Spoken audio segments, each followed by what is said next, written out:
Well, good morning, ladies and gentlemen. Welcome to my BitChute YouTube simulcast together. This is Dr. Gaze101 and today's news. After all these months, I haven't done any news release coverage. Obviously, you can tell.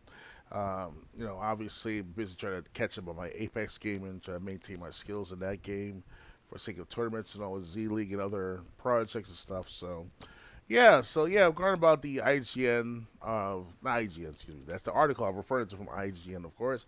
And also various other YouTubers, Young Gam, Osmond Gold, like these guys covered more of it than me. This is more of my personal stake in the Game Informer magazine that was shut down sometime this past last week, or sometime this week actually altogether. It was just today's days like August 5th, so August 2nd this happened. Around August 2nd, August 3rd, give or take. So yeah, it's a surprise. You figure they're going to sell whoever GameStop was in charge of the game before for how many years. Will sell it to the lowest bidder, if ever. Sell it for like $2. I'm like, I'll buy that. But yeah, the Game Informer has been around for at least 30 years, and it's been a good ride. I've been borrowing of the subscription services for the past several um, decades. If you want to call it several decades. I've been subscribing to them since I know it's 2006, 2007, give or take. Earlier than that, I'm not sure. I don't remember having the Game 4 magazine until like after 2007, give or take. So, yeah, lots of memories. I actually have some last issues of Game 4 magazine right here. We have here Resident Evil 3. That's issue number 324. And it's Psychonauts 2. I put this in the cover just in case I want to preserve it for later on to sell it if I really want to. These are going to be valuable for the next several years, guys.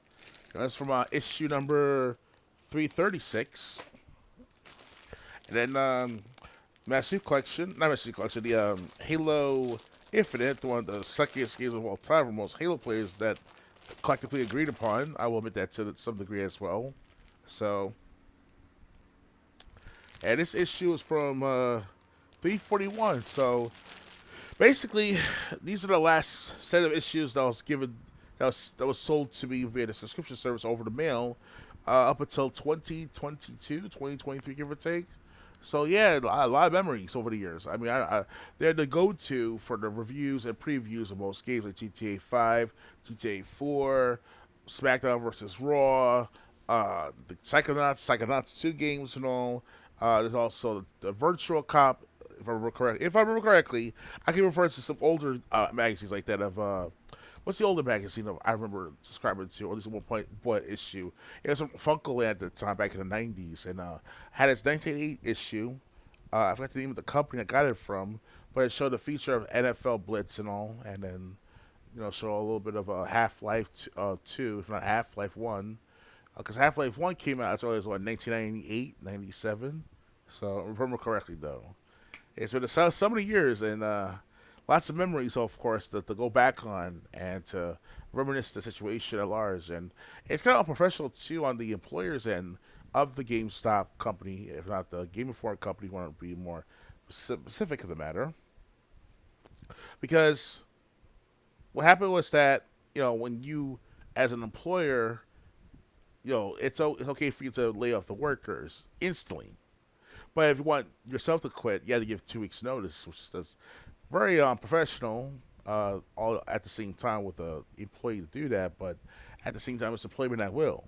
It should be equally, effective on both ends of the employer and the employee. Unfortunately, that's not the case. You can tell because every time we work for a company, they like, oh, you're gonna lay you off, Dr. Games, or you're gonna lay you off, Captain Jack, or whatever.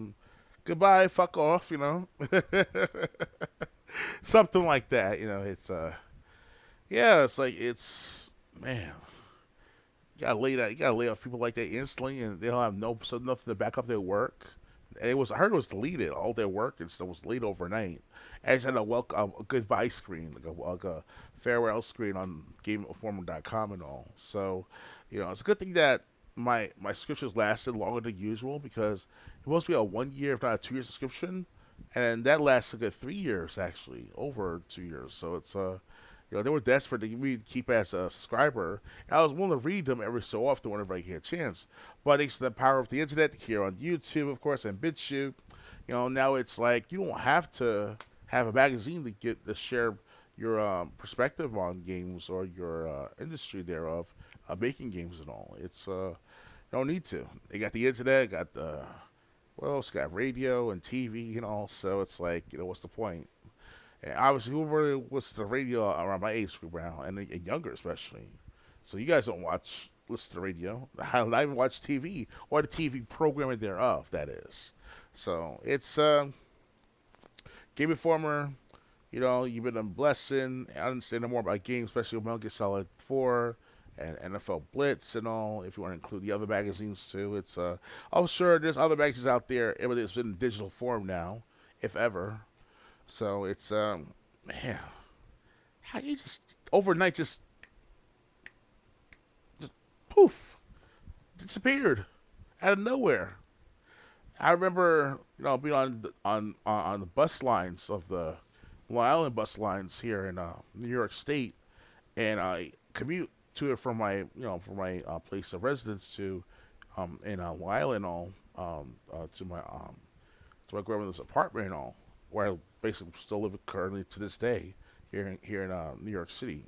And I'll be reading the Game Informer magazine whenever I can, probably like 10, 20 pages within like the 40-minute commute, give or take or no. So it's well worth it.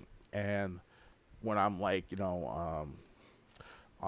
days off of school or nights off from school, whatever, I just try to read as much as I can of Game Informer while reading other things about nonfiction books like that of politics or maybe novels, stuff like that. So it's it's been in a good ride. I wish it would be nice for them to reinstate the Game Informer company as a selling point, sell it to the lowest bidder. I say every time, lowest bidder. Yeah, not the highest bidder, not the lowest bidder. I'll buy it for $5. No, $2. No, $1. I buy that for $1. Something like that at first. So, but yeah, in regards to the posts I do on Twitter, they're all just parody / memes and all. And Twitter is not the real thing, the real world, as you can tell. So it's like things I post on there is usually out of either frustration with the current situation at the moment, or it's just the fact of satire altogether. It looks like I'm just very offensive to a lot of people posting stuff online, but that's all it is, just postings. But at this rate where I come from, posting can be a life or death situation. We post the wrong thing about Kamala Harris, or you post the wrong thing about Donald Trump, whatever, and then it's like, oh, it's World War III, and whatever the case is. So it's whatever. I don't give a damn anymore. I used to live up to those people at one point. At least Trump is still in my radar of like kind of like respect at least. But anyway, going back to that's politics right there. Excuse me. You can tell that I have a bad habit mixing politics with games for the last 15 years now. So, all right, guys, please thumbs up, subscribe, and share. Donate to our Patreon, Dr. Games 101. If you cannot share, feel free to. If you cannot donate, just finish the share. I'm sorry for the stutter for the last several minutes now. It's just that my brain has been like, not melting, obviously, but, when you are diagnosed with rheumatoid arthritis, it does break down your body as well as your mind. So, all right, guys, I'll see you around. Have a nice day. Bye.